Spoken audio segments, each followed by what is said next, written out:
तो ये है कि जो सर्कम रेडियस हम पहले डिस्कस कर चुके हैं कि A upon 2 times sine alpha फिर बी अपॉन 2 साइन बीटा और सी अपॉन 2 साइन गामा, ये तो ये इसके इक्वल है ना, जो तो हम प्रीवियस क्लास के अंदर डिस्कस कर चुके हैं। तो ये एक तो ये लाना है और दूसरा वही कैपिटल आर को A B C upon 4 times area of triangle ये प्रूव करना है। तो ये दो चीज़ें हो गई। हमें डायग्राम के लिए पेंट पे आपसे पहले डायग्राम आपके सामने ड्रॉ करते हैं, उसके बाद फिर जो है ना वापस यही आ जाएंगे। हटाकर पेंट आपसे शेयर करते हैं। तो हम क्या कर रहे हैं बेटा, जो अरबा बेटा आप बताओ अभी हम किस चीज़ की डेरिवेशन स्टार्ट कर रहे हैं। हमने पेंट क्यों खोला है?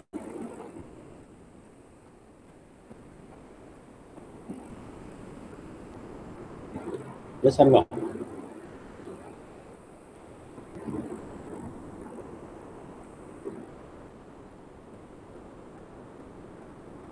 अच्छा विशाल आप बताइए ये किस चीज़ की डेरिवेशन हो रही है? इंस्क्राइब सर्किल की तो क्लास में कर ली है ना बेटा, ये सर्कम रेडियस की कर, ठीक है ठीक, ओके ओके फाइन। तो इसकी डायग्राम आपके सामने बनना बहुत ज़रूरी है। डायग्राम एक तो ये हो गई बात, ठीक है। अब हमें एक ट्राइंगल ड्रॉ करना है और ट्राइंगल के लिए मैं एक ये मैंने साइड बनाई, ठीक है। अच्छा ये ट्राइंगल किसी भी तरह का हो सकता है। असल में इसके डिटेल में जाएंगे तो ये तीनों ट्राइंगल की अलग अलग डायग्राम होती है, यानी राइट ट्राइंगल की और ऑब्ट्यूज ट्राइंगल की और एक्यूट ट्राइंगल की। लेकिन चूंकि हम इतना ज़्यादा डिटेल में डेरिवेशन के हवाले से नहीं जा रहे, तो उसके अंदर ये होता है कि फिर तीनों मतलब ट्राइंगल्स हैं जो कैपिटल आर की वैल्यू आनी है वही आती है, फिर रेस्पेक्टिव है। नहीं है सर, ये जो डेरिवेशंस रह गई थी ना वो कंप्लीट करा रहा हूँ।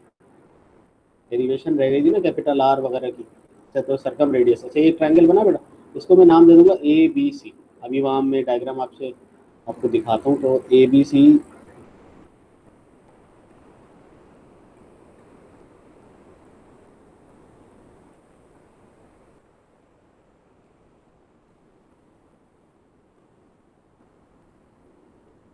ठीक है। ये टोटल हमारा एक सर्किल है, उसके अंदर ट्रायंगल बन गया ए बी सी, ठीक है बेटा। इसके बाद ये डायग्राम है हमारी जो हमें कंप्लीट करनी है। ये ट्रायंगल है ए बी सी मेरा, ये वाला। अब हमने ना एक एक एक ये पॉइंट लिया सर्किल के ऊपर कहीं पर भी इस तरह कि ये जो एंगल बना ना ये वाला, इस वाला एंगल डी, ये एंगल ए के इक्वल है। तो फिर आप देखिएगा कि किस तरह से ये जो है ना मतलब हमारी डायग्राम कंप्लीट हो जाएगी। एक तो ये ट्रायंगल बन गया एबीसी, ये मैंने ट्रायंगल बनाया आपके सामने एबीसी सर्किल के अंदर, वो सर्कम सर्किल है विच touches the vertices of triangle. उसके बाद ये डायग्राम बनेगी एक, मतलब दो साइड्स मैंने अपनी तरफ से ऐसे बनाई है, जिसके अंदर इसका ख्याल रखना है कि एक जो साइड है वो सेंटर से पास हो और दो एंड पॉइंट को टच करेगी यानी सर्कमफेरेंस को, तो वो डबल ऑफ द रेडियस हो जाएगी यानी डायमीटर बन जाएगी। तो एक साइड को इस तरह से लेना है कि डायमीटर बने। दूसरी बात, ये जो मैंने साइड बनाई है इसका अमाउंट ऑफ रोटेशन ऐसे रखा है कि ये जो एंगल अल्फा है, एंगल अल्फा और एंगल डी ये दोनों इक्वल है। ये अमाउंट ऑफ रोटेशन इस वजह से रखा है क्योंकि आगे मुझे इसका काम है, इस वजह से। डायग्राम बनाने के हवाले से किसी को कोई क्वेश्चन हो तो पूछ ले बेटा। साहब मैंने कहा था ना कि some part of the derivation या डेरिवेशन की एप्लीकेशन, यानी आपको इस तरह से कोई डायग्राम दी हुई है उसके अंदर पूछ रहे हैं आप हमें सर्कम रेडियस बताएं इसका, इस तरह से एप्लीकेशन लेवल पर हो सकता है। उसके लिए फिर भी हमें समझना तो था ना, जिससे आप मैट्रिक के अंदर थ्योरम्स करते थे ना, तो थ्योरम डायरेक्टली नहीं आते थे, थ्योरम के एप्लीकेशन आते थे, यानी कि रियल लाइफ आपको सवाल दिया दिया जाता था, उसके अंदर आपको वो थ्योरम अप्लाई करके ही आंसर निकालना होता था। इस तरह से ये बिल्कुल पॉसिबल है, सही है साहब। अच्छा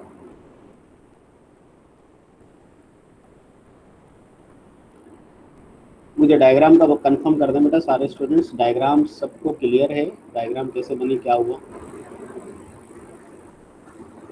तो डायग्राम के अंदर दो कंडीशंस जो मेन कंडीशंस हैं वो मैंने जो रखी हैं वो सबको क्लियर है सारे स्टूडेंट्स बेटा, ठीक है। मैं रिपीट कर देता हूँ सनी। देखिए पहली बात तो ये है कि मैंने ये सर्किल ड्रॉ किया, एक सर्किल के अंदर एक ट्रायंगल बनाना है मुझे, ये एक साइड बनाई, ये दूसरी साइड बनाई, ये ट्रायंगल बन गया, ठीक है, ए बी सी।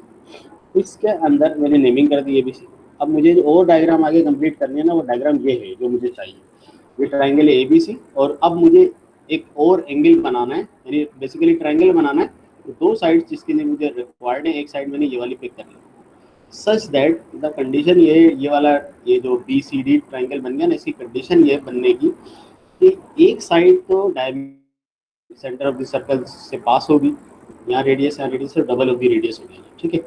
और ये जो साइड बनी है, ये कंडीशन पर बनी है कि इसका जो अमाउंट ऑफ रोटेशन यानी angle D is equal to angle alpha, angle alpha के इक्वल है एंगल डी। ये इस कंडीशन पे डायग्राम बनी, ठीक है सर।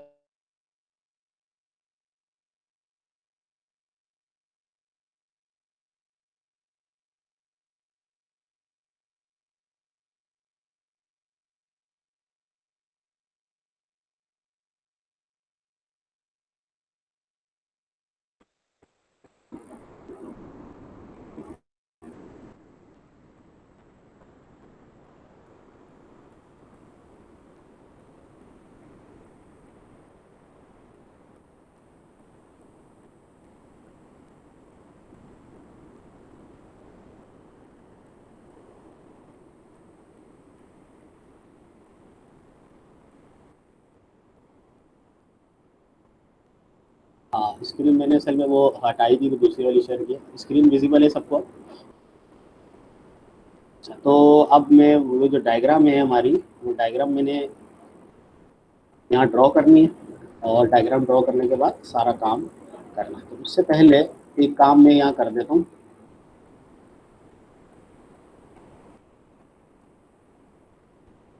थोड़ा सा जो लिखने वाला काम है ना, यानी जो मैंने आपको बताया है वो मैं यहाँ लिख देता हूँ। वो जो इसका सरकम सेंटर है और बाकी वगैरह वगैरह, ठीक है। ये जो मैंने आपको बताया वो सब मैंने यहाँ लिख दिया है कि एंगल ए एंगल डी के इक्वल है और ये इस कंडीशन पर बना है। चलिए आगे बढ़ते हैं। अब मुझे एक चीज़ ज़रा कंफर्म कर दीजिए क्लास, राइट ट्राइंगल यहाँ पर कौन सा वाला है? राइट एंगल ट्राइंगल यहाँ पर बी सी डी है या ए बी सी है? राइट ट्राइंगल, इसमें थोड़ा सा काम है कि आपकी जो प्रीवियस आपकी नॉलेज है ट्राइंगल या सर्किल और ट्राइंगल से रिलेटेड वो कैसी है, ये इस चीज़ का इम्तिहान है। राइट ट्राइंगल कौन सा वाला है बेटा? Angle C, right angle triangle angle C पर है। अच्छा, नहीं राइट एंगल ट्राइंगल बताओ ना, क्योंकि ए बी सी में भी एंगल सी है और बी सी डी में भी angle C. B C D है, बी सी डी करेक्ट है बेटा। बी सी डी, उसकी वजह ये है कि असल में आप इसको डायग्राम को देखिएगा ज़रा, इस डायग्राम में एक चीज़ का ख्याल रखिएगा कि जब भी हमारे पास डायमीटर डायमीटर एक अगर ट्राइंगल की साइड हो, डायमीटर, ये डायमीटर है ना ट्राइंगल के, अगर एक साइड है और तो अब जो दो साइड्स बनेंगी वो दोनों हमेशा इस तरह से मैनेज होंगी कि वो राइट एंगल पर ही इंस्क्राइब होगी, ठीक है। इसको याद ज़रा ध्यान में रखिएगा कि अगर एक साइड अगर डायमीटर है तो बाकी तो दो साइड्स है ना, जैसे बी सी डी ट्राइंगल को आप देखें, ये एंगल 90 डिग्री का ही बनेगा, बिकॉज क्योंकि ये डायमीटर, ठीक है ना बेटा। फिर इसमें हाँ, यस आएगा, that is the perfect statement, बिल्कुल यही बात मैं कह रहा था। अच्छा, तो अब आगे बढ़ते हैं। ये मैंने कहा बेटा, अगर ये राइट ट्राइंगल है तो 90 डिग्री के सामने हाइपोटेन्यूज, हाइपोटेन्यूज यानी कि यहाँ पर है 2r, ठीक है। और एंगल चूंकि अल्फा और एंगल डी एक ही है, तो मैं एंगल डी लिखूं या एंगल अल्फा लिखूं एक ही बात है। तो असल में मुझे ये बी सी डी का काम है, लेकिन चूंकि अल्फा और एंगल डी बराबर है तो हमने उसी से फायदा उठा लिया। और उसका एक और फायदा हो रहा है कि अल्फा के अपोजिट जो साइड है ना बी सी, या एंगल डी के अपोजिट जो साइड है बी इंटू सी, बी से लेकर सी तक का जो डिस्टेंस है वो बेसिकली परपेंडिकुलर होगा, ठीक है। तो परपेंडिकुलर यानी कि side A divided by hypotenuse, hypotenuse यहाँ पर है 2r, ए अपॉन 2r। क्लियर बेटा? यस अब्दुल नाफे, मैंने यही कहा है। यहाँ देखो, यहाँ देखो, एंगल ए और एंगल डी बराबर है, डायग्राम इसी कंडीशन पर ड्रॉ की है। सही है अब्दुल नाफे? अच्छा, ये बात हो गई हमारी। और बेटा अब ये जो साइन अल्फा है, इसको आप यहाँ डिनोमिनेटर में लेकर आए, कैपिटल आर की वैल्यू निकाल लें।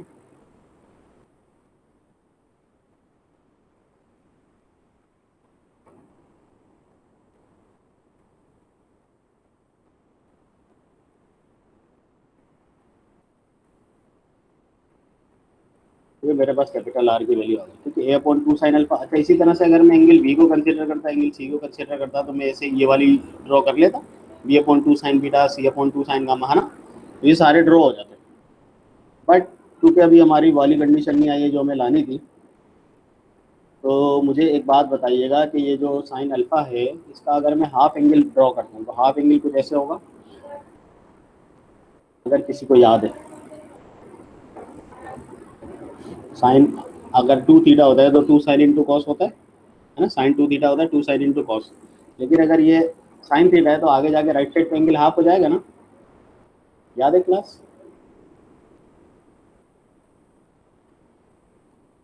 This is alpha.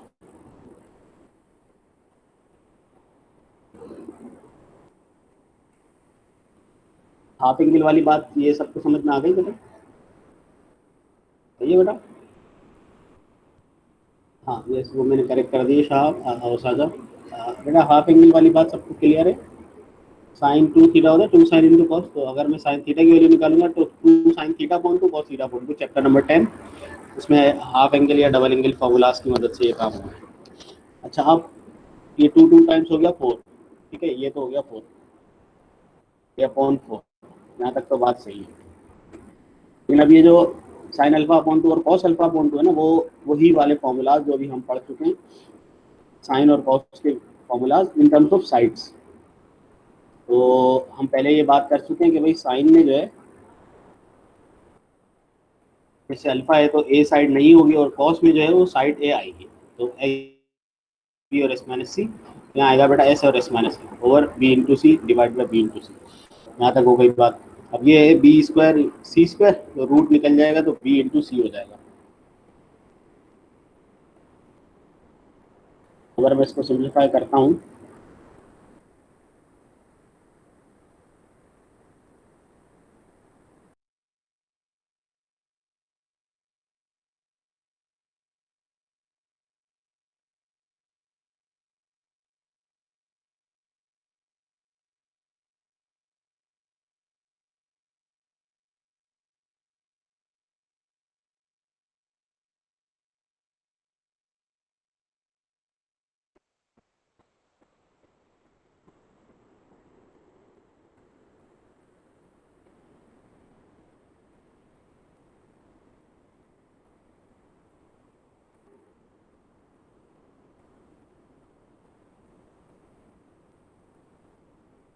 तो ये मेरे पास ड्राइव हुआ है ए अपॉन,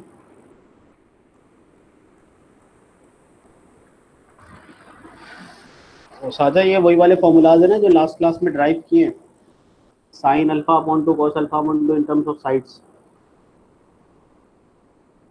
याद नहीं है वो जो हमने अभी लास्ट क्लास में किए हैं ना फॉर्मूलाज?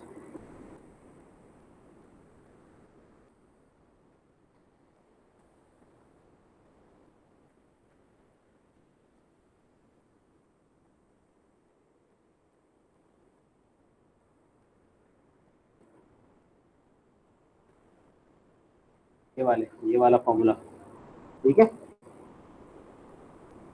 हाँ, तो ये बस ये साइन का आ गया, और इसी तरह से कॉस का भी होता है।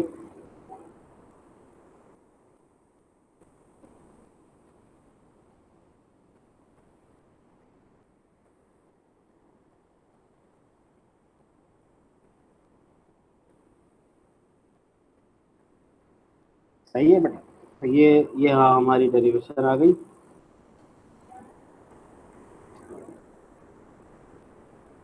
अब जो नाफे, ये जो साइन और कॉस की वैल्यू हमने लगाई है बेटा, देखो, साइन की वैल्यू ये लगाई, कॉस की वैल्यू ये लगाई, ठीक है, क्योंकि दोनों अंडर रूट में है तो हमने सब अंडर रूट में लिख दिया।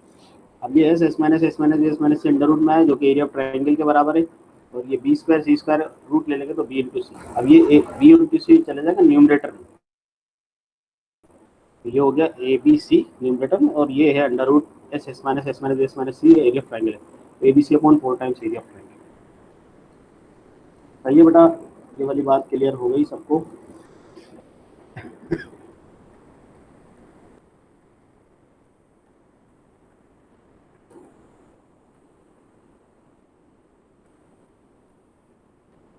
कोई सवाल हो, कोई कंफ्यूजन हो तो पूछ लें।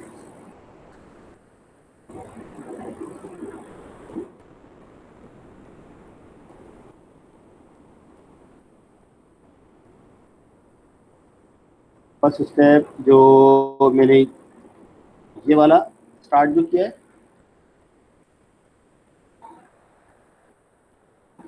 ये जो मैंने ट्राइंगल की बात की है, ट्राइंगल बी सी डी की, ये वाला स्टेप और ये रहा। हाँ देखें, मैंने ये कहा था कि अगर आपका डायमीटर एक साइड हो ट्राइंगल की, ये डायमीटर है ना, double of the radius, triangle की अगर ये एक साइड है तो अब जो एंगल इंस्क्राइब होगा रिमेनिंग टू साइड से, यानी ये ज़ाहिर है ये सर्कमफेरेंस पे जाके टच करेंगे, ये एंगल 90 डिग्री ही बनेगा। ठीक है, ये बात हो गई हमारी, क्योंकि ये बी सी डी जो है राइट ट्राइंगल, तो राइट ट्राइंगल ऐसा होता है कि 90 डिग्री के ऑपोजिट जो साइड है हाइपोटेन्यूज, और इस एंगल को हमने ऐसे लिखा है कि एंगल अल्फा और एंगल डी जो है वो इक्वल है। इसको हमने देखें, ये कंडीशन ये रखी थी हमने, एंगल ए और एंगल डी जो है अल्फा के बराबर है, तो इसके सामने हो गई परपेंडिकुलर, यानी बी से लेकर सी तक का जो डिस्टेंस है वो हो गया परपेंडिकुलर, और एंगल सी जो है 90 डिग्री उसके अपोजिट हो गया हाइपोटेन्यूज। तो परपेंडिकुलर अपॉन हाइपोटेन्यूज जो है वो रेशियो क्या होता है बेटा, साइन होता है ना। तो परपेंडिकुलर यानी कि बी सी और divided by B, A upon 2 R हो गया। अब मैं अगर यहाँ से साइन अल्फा निकालता हूँ बेटा, तो ए अपॉन 2 आर, और आर की वैल्यू मेरे पास आ गई 2, ए अपॉन 2 साइन अल्फा, सही बनी ना। ओके, अच्छा अब जो हमारे पास है बेटा वो स्क्राइब सर्किल है, डायग्राम देखते हैं। R1 की डायग्राम ड्रॉ करते हैं। स्क्राइब सर्किल याद है बेटा आप लोगों को कैसे बनता है?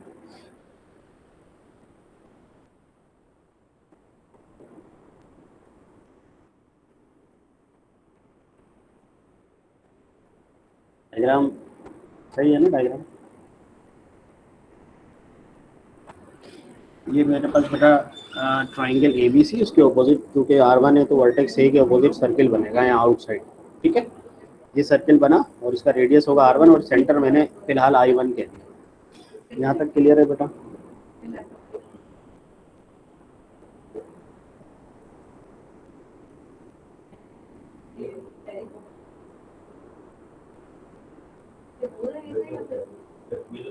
अच्छा अब देखिए, डायग्राम चूँकि हमें याद है, डायग्राम में कोई खास नहीं है कि मैं इसको डायग्राम बना के दिखाऊं, बस इसमें एक चीज़ ये है कि ये जो हमारे पास दो साइड्स है ना, ये मैंने खुद ड्रॉ की, बी से इसको ज्वाइन किया, सी से इसको ज्वाइन किया, और ये है इसका रेडियस।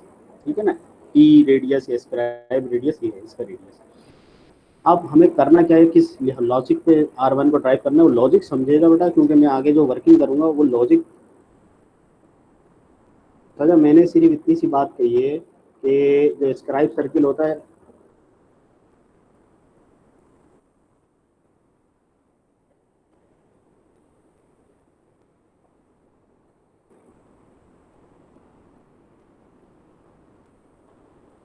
मैंने जो डायग्राम से रिलेटेड बात कही है, डायग्राम चूँकि सच कोई वो नहीं है, कोई जैसे प्रीवियस वाली डायग्राम बहुत इंपॉर्टेंट थी और अलग टाइप की थी, इसमें जो है ना, देखो एक तो ट्राइंगल एबीसी तो नॉर्मल सी बात है, स्क्राइब सर्किल बनता है आउटसाइड पर, तो अपोजिट टू वर्टेक्स ए बनेगा, ये बात तो मुझे पता है ना, ये अपोजिट टू वर्टेक्स ए बनेगा तो यहाँ सर्किल आ जाएगा। ठीक है, ये दो साइड्स मैंने यहाँ पर जो है इसको ज्वाइन किया है, आई जो इसका सेंटर है इसको मैंने सी से ज्वाइन किया और बी से ज्वाइन किया, और ये तो ऑब्वियसली इसका रेडियस है R1। ठीक है, ये मैंने किया है, बस हो साझा एंड अशर, आप लोग बता दें।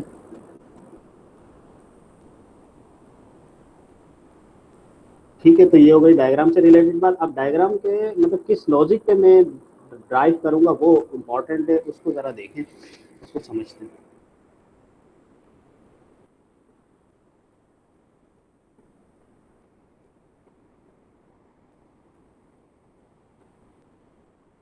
मैं करूंगा ये कि ये ट्राइंगल एबीसी है ना, बेसिकली ये ट्राइंगल एबीसी, इसका अगर मुझे एरिया निकालना है तो मैं देखिए किस तरह से पार्शियली ब्रेक करूंगा ट्राइंगल्स को, वो समझिएगा। एक तो होगा ट्राइंगल एबीसी, ठीक है, इक्वल टू, ये ट्राइंगल बन रहा है बेटा ए बी और आई, ये देखिएगा ये वाला ए बी और आई, ए बी और आई वन, ये ट्राइंगल बना मेरा, एक ये बना ए सी और आई, ये ट्राइंगल बना, दो ट्राइंगल से। तो अगर मैं ए बी आई और ए सी आई इन दो ट्राइंगल्स को समअप करता हूँ तो ये मेरे पास जो है ना वो एडिशनल हो जाएगा एरिया। तो बी सी आई जो है ना वो मुझे उसमें से माइनस करना पड़ेगा। तो इस लॉजिक के ऊपर मैं ये ड्राइव करूंगा। जी जी जी, साइड ए लिखिए, साइड ए, हाँ ऑपोजिट टू वर्टेक्स है, साइड ए है वो सारा। ठीक है, जिस लॉजिक पे मैं इसको ड्राइव करने वाला हूँ बेटा, वो लॉजिक मैं अब लिखता हूँ कि मैं कैसे इसको ड्राइव करूँगा, फिर समझते हैं इसको आगे।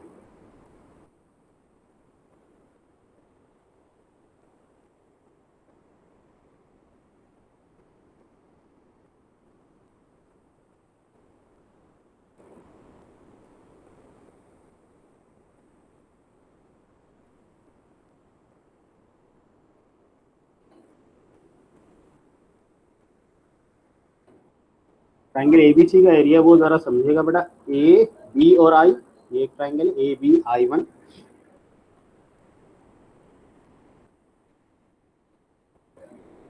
प्लस ए सी और आई वन,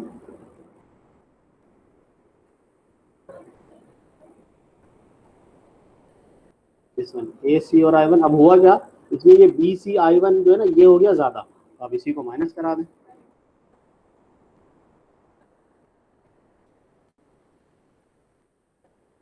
ये हो गया triangle B C I one minus, तो वही ट्राइंगल ए बी सी आ गया। मुझे सिर्फ इसमें कंफर्म कर दे बेटा, ये वाली जो बात है ये मैं रिपीट कर देता हूँ, आप समझिएगा बेटा। ट्राइंगल ए बी सी है, ये मेरा ट्राइंगल ए बी सी, इस वक्त ए बी सी ट्राइंगल का मैं एरिया निकालना चाह रहा हूँ।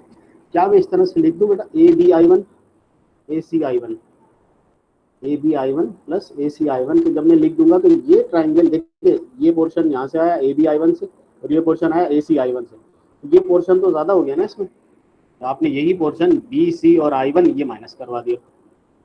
सही है बेटा, ये किया हमने इसमें।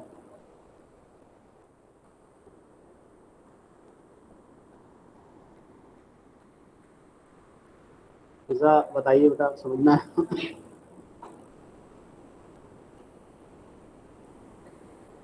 ठीक है, बाकी स्टूडेंट्स बेटा मुझे कंफर्म कर दें।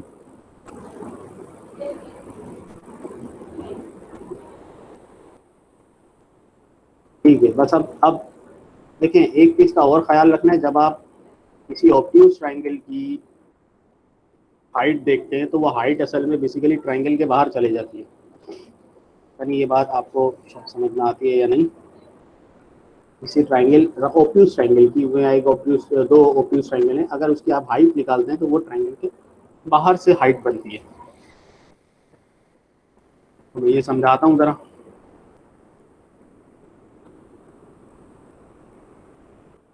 इसका जो ए बी आई वन है, इसका एरिया कितना होगा, यानी एरिया अगर मैं निकालूं तो कैसे निकालूंगा ए बी आई वन, ये जरा आप लोग बताएं। ए बी आई वन का मैं एरिया निकालना चाह रहा हूँ।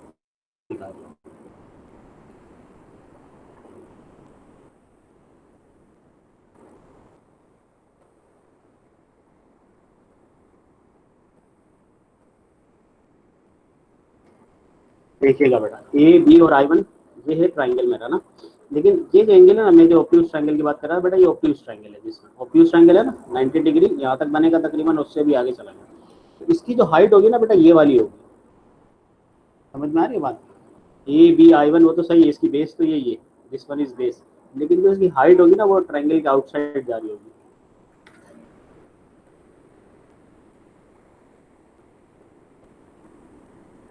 यानी कहने का मकसद कि अगर कोई राइट ऐसा ट्राइंगल है जो ओब्ट्यूज ट्राइंगल है, उसकी अगर हम हाइट निकाल रहे हैं तो वो निकलेगी इस तरह से, उसकी जो हाइट है ना बेटा वो ट्राइंगल के आउटसाइड जा रही होगी। ठीक है, 1/2 तो आना है ना। अब इसकी जो हमारे पास बेस है वो ये है बेस, ये अपोजिट टू वर्टेक्स है, तो यहाँ पर आ गया माइनस। अब इसकी जो हाइट होगी ना बेटा, ट्राइंगल तो इतना सा है ए बी आई वन, या ट्राइंगल खत्म, लेकिन इसकी जो हाइट है ना बेटा ट्राइंगल के आउटसाइड जाएगी। आप यूँ समझेंगे मेरे पास ट्राइंगल इस तरह से है, जब ऑब्ट्यूज ट्राइंगल होता है तो हाइट जो है ना आउटसाइड द ट्राइंगल जाती है, तो इसकी हाइट हो गई आर वन, हो गई हाइट। ठीक है, अच्छा फिर इसी तरह से इसकी निकालेंगे बेटा ए सी आई वन की, तो ए सी आई वन ये ट्राइंगल तो यहाँ खत्म हो गया, इसकी जो हाइट होगी ऑब्ट्यूज ट्राइंगल की वजह से आउटसाइड दी ट्राइंगल जाएगी, तो दिस इज हाइट, और इसकी जो बेस है वो बी है, यहाँ पर जो है ये आ जाएगा साइड बी, और वही हाइट आर वन और divide by two minus B C I का तो सिंपल सही है, ये इसकी बेस है और ये इसकी हाइट है, बेस ए है और ये हाइट आ गई आर वन, ये मैंने लिख दिया। मैं आपको राइट ऑब्ट्यूज ट्रायंगल बना के बता देता हूँ, ये बात ज़रा अच्छी तरह समझ में आ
हाँ बेटा, वॉइस क्लियर है?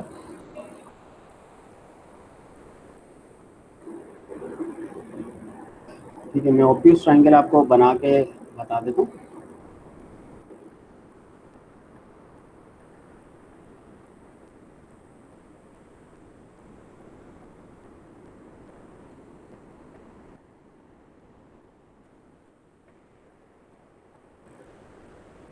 ये देखिएगा बेटा, ये अगर मेरा ऑब्ट्यूज ट्रायंगल है, नहीं नहीं, ये मेरा 90 डिग्री अबव है, इसकी हाइट कहाँ जाएगी बेटा? हाइट इसकी बनेगी आउटसाइड द ट्रायंगल, तो ये होगी बेस और ये height, base into height upon 2, इस तरह से एरिया निकलेगा। ये बात हम डिस्कस कर चुके हैं, सही है बेटा, समझ में आ गई ये बात? तो अब इसमें डायग्राम, जो हमारी डायग्राम है, इस पे देखिएगा, ए बी आई, ये तो है ट्रायंगल मेन, लेकिन इसकी हाइट ये नहीं होगी, इसकी हाइट परपेंडिकुलर, हाइट तो परपेंडिकुलर फॉर्म में बनती है ना, ये थोड़ी हाइट बन सकती है। तो परपेंडिकुलर इसमें आर वन ही है, इस साइड पर परपेंडिकुलर आर वन ही है, ठीक है ना, क्योंकि जो रेडियल सेगमेंट होता है, रेडियल सेगमेंट जो रेडियस वाली साइड होती है टेंजेंट के ऊपर, वो हमेशा परपेंडिकुलर होता है, सही है? Okay, clear? अब ये जो ए बी आई वन और ए सी आई वन का जो मैंने एरिया निकाला है, वही बात क्लियर हो गई, सी आर वन और बी आर वन। ठीक है class, okay, is it clear to all? Okay, मैं ये हटा देता हूँ बस, इसको हमें प्रोसीड करना है, और प्रोसीड करके बस ये हमारी डेरिवेशन कंप्लीट।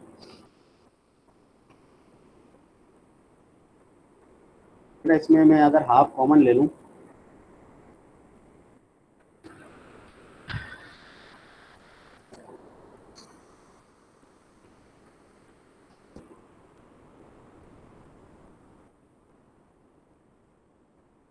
ये ए आर वन बचेगा मेरे पास, इसे बी आर वन बचा, और यहाँ से सी आर वन।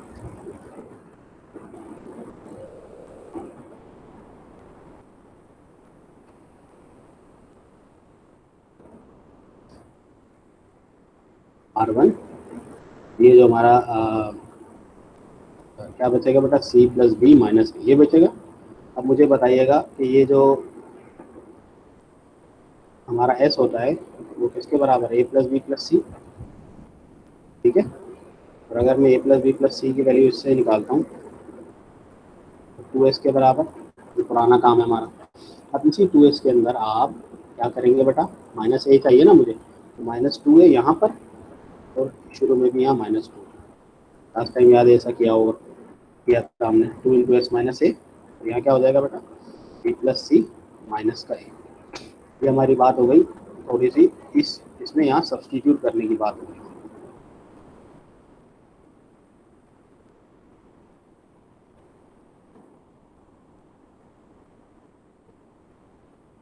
थोड़ा सा हमने डेरिवेशन के लिए यहाँ पर प्रिपरेशन। अब ये वैल्यू यहाँ पुट करेंगे, वैल्यू यहाँ पर आ जाएगी, ये टू है और एस माइनस है, ये एरिया ऑफ ट्रायंगल है। टू से टू कैंसिल किया,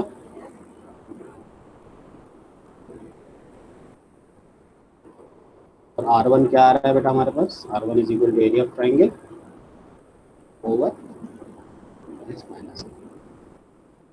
हो गई डेरिवेशन कंप्लीट बेटा? नहीं ऐसा वो इक्वल हो ना हो उससे फर्क नहीं पड़ता ना, उससे कोई मसला नहीं है कि ट्रायंगल इक्विलेटरल है या कैसा है। बस जो हमारी मतलब जो R1 आना है वो आएगा इस मेथड से, चाहे वो इक्विलेटरल हो, ऑब्ट्यूज ट्रायंगल हो, एक्यूट ट्रायंगल हो, उससे कोई फर्क नहीं पड़ता। बिल्कुल हो सकता है ये इक्वल हो सकता है और नहीं भी हो सकता। इक्विलेटरल ट्रायंगल में तो ऑब्वियसली इक्वल होगा, आइसोसेलिस में इक्वल होगा। सही है। तो it can be equal, it can not.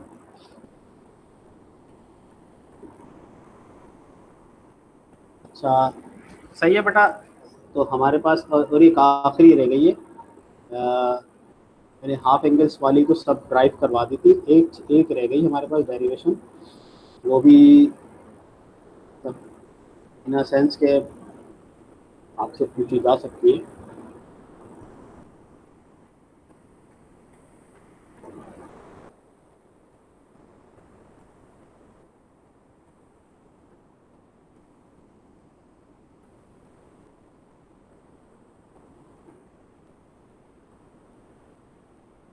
ये जो है बेटा एरिया ऑफ ट्राइंगल का वो फॉर्मूला है, मैंने हमने क्लास में से डायरेक्टली डिस्कस कर लिया था।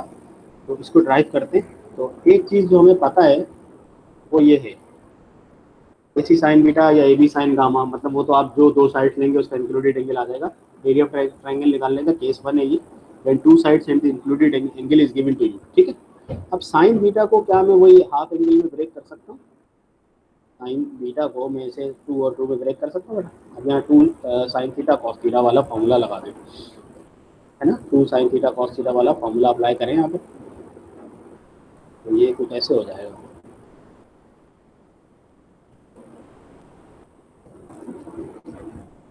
To sine beta upon two फिर कॉस बीटा अपॉन टू। ठीक है बेटा। अब यहाँ पर ये जो साइन और कॉस के फॉर्मूलाज हैं वो अप्लाई कर दें, अंडर रूट में आएंगे ना। ठीक है, साइन में बी वाली साइड नहीं होगी S S minus A over A C, और यहाँ कॉस में बी वाली साइड होगी S S minus B over A C. तो अब जो है ये न्यूमरेटर में तो पूरा फॉर्मूला बन गया बेटा, S minus B S minus C, है ना। तो पूरा ही फॉर्मूला ही बन गया हमारे पास न्यूमरेटर में।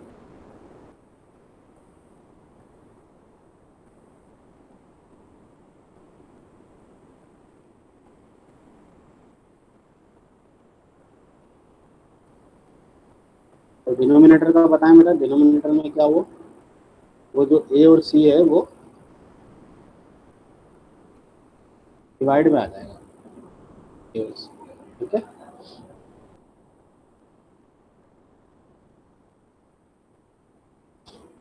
ए और सी आप कैंसिल कर दो इससे, और ये वाला टू ऑलरेडी यहाँ से कैंसिल हो चुका है,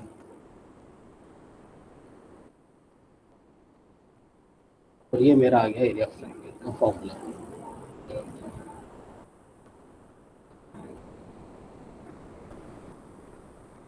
मैंने ये कहा कि आप सभी जो आप सेकेंड स्टेप की बात कर, देखो आप यूँ समझो कि आपके पास है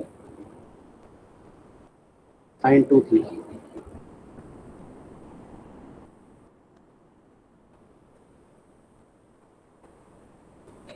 सही है, किसके बराबर है? तो साइन थीटा कॉस थीटा के बराबर है। अब किसी फॉर्मूले को अगर मैं हाफ एंगल के फॉर्म में लिखना चाहूँ, सिर्फ मेरे पास बीटा है, थीटा है। अब थीटा को आप थीटा अपॉन टू से रिप्लेस करोगे, है ना, ये चीज़।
क्लास स्क्रीन विजिबल है सबको बेटा?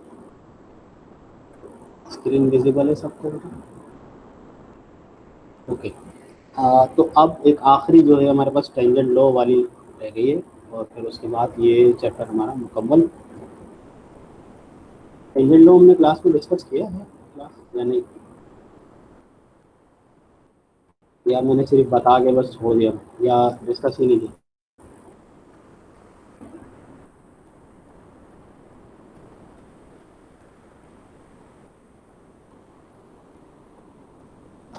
रिबा, जो प्रीवियस वाला है, प्रीवियस वाला जो है ना, आप अल्फा से भी कर सकते हो, गामा से भी कर सकते हो, आप करके देखना, ये आंसर यही आएगा। सही है, आप मैंने बीटा से कर लिया, आप साइन अल्फा प्रीवियस वाला जो फर्स्ट वाली स्लाइड के ऊपर जो एरिया ऑफ ट्रायंगल का फॉर्मूला है ना, रिबा आप किसी से भी कर सकते हो, आंसर यही आएगा। ठीक है, तो आप ट्राई करके देखना। ठीक है बेटा? अच्छा, टेंजेंट लो कैसे ड्राइव होता है, वो साइन लो से हमने स्टार्ट लेना है।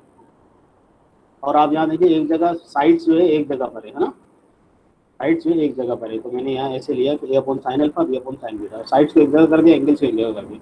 अब देखिए, इसमें एक बार ये प्लस भी हो रहा है, एक बार माइनस भी, तो इसी फॉर्मूले के अंदर मैं एक बार प्लस वन करूंगा, एक बार माइनस वन करूंगा।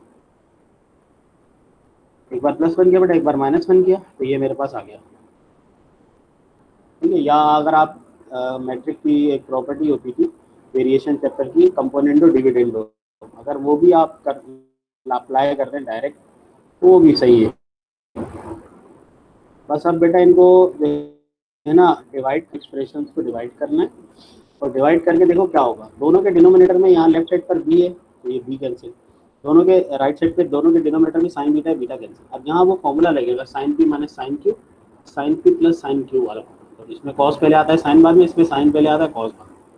साइन अपॉन कॉस, ये साइन अपॉन कॉस से टेंजेंट बना, इसका एंगल सेम है।